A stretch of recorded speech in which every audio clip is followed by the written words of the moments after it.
I used to think getting older just meant accepting creaky joints, brain fog, and that slow decline everyone talks about. You know, that feeling like your body's just running down? Like aging is inevitable, and diet is just about calories or fitting into your genes. I was totally wrong about this, and honestly, I can't believe this isn't more widely known. Here's what changed everything for me. A few years ago, I stumbled onto research from Harvard Medical School, specifically their work on chronic inflammation. And then I found studies from Stanford, the NIH, papers in The Lancet. They were all pointing to the same thing. Almost every major disease we associate with aging, heart disease, dementia, type 2 diabetes, even cancer, they're not really separate problems.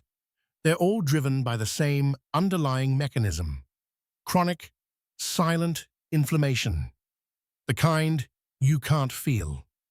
Let me explain what this actually means, because inflammation sounds scary, but most of us picture a swollen ankle.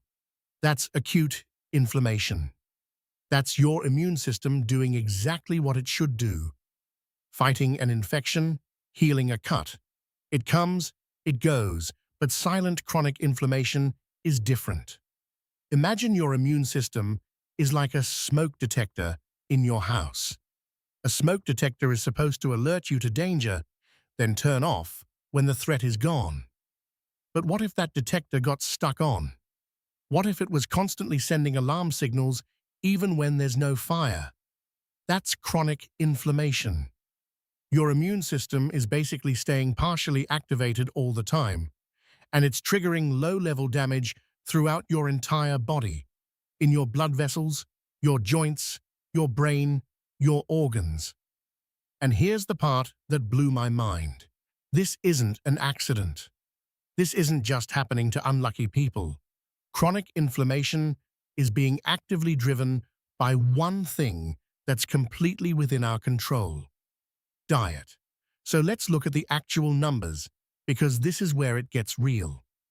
Harvard's Nurses' Health Study, tracking over 100,000 women over 2 decades, found that those with the highest inflammatory markers had a 40% increased risk of cardiovascular disease compared to those with the lowest.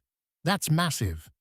Then the NIH published research showing that inflammatory markers are present in 80% of people with Alzheimer's disease, and that chronic inflammation accelerates cognitive decline by up to 10 years. 10 years. The New England Journal of Medicine ran a meta-analysis in 2021 showing that anti-inflammatory dietary patterns reduce all-cause mortality risk by nearly 30%. Think about that. It's not about living longer in theory. It's about measurable risk reduction across the board. So what did I actually start doing? First, I stopped thinking about food as just fuel or taste. I started thinking about it as a conversation with my immune system. And that meant really looking at what foods actively trigger that inflammatory response. The biggest one for me: processed seed oils, vegetable oil, canola oil, soybean oil. They're in everything, and they have an omega-6 to omega-3 ratio that's completely out of balance. I switched my cooking to olive oil and butter. Second thing I did was add in foods that actively calm that smoke detector down. I'm talking about fatty fish, salmon, sardines, twice a week. Leafy greens, specifically the dark ones, like spinach and kale. Berries, nuts, turmeric. I started using turmeric in almost everything because the research on curcumin is just undeniable. Third, I looked at sugar and refined carbs differently. Not as a sin, but as something that literally spikes inflammatory markers within hours of eating it. I didn't cut it out entirely, but I got intentional about it. And fourth, this was surprisingly powerful, I actually started noticing my sleep and stress. Because inflammation isn't just about diet. Poor sleep actively amplifies that inflammatory response. Poor sleep is like pouring gasoline on that stuck smoke detector. I started treating sleep like medicine, not like a luxury.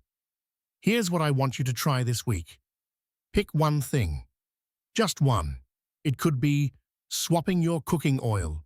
It could be adding one serving of fatty fish.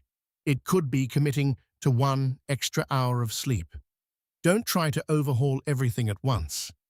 We're all trying to figure this out together, and small changes compound. If you notice something shift, energy, joint pain, clarity, I want to know. Come back and tell me. And if you're curious to keep exploring this, subscribe. I'll keep sharing what I find, what the research actually says, and most importantly, what actually works.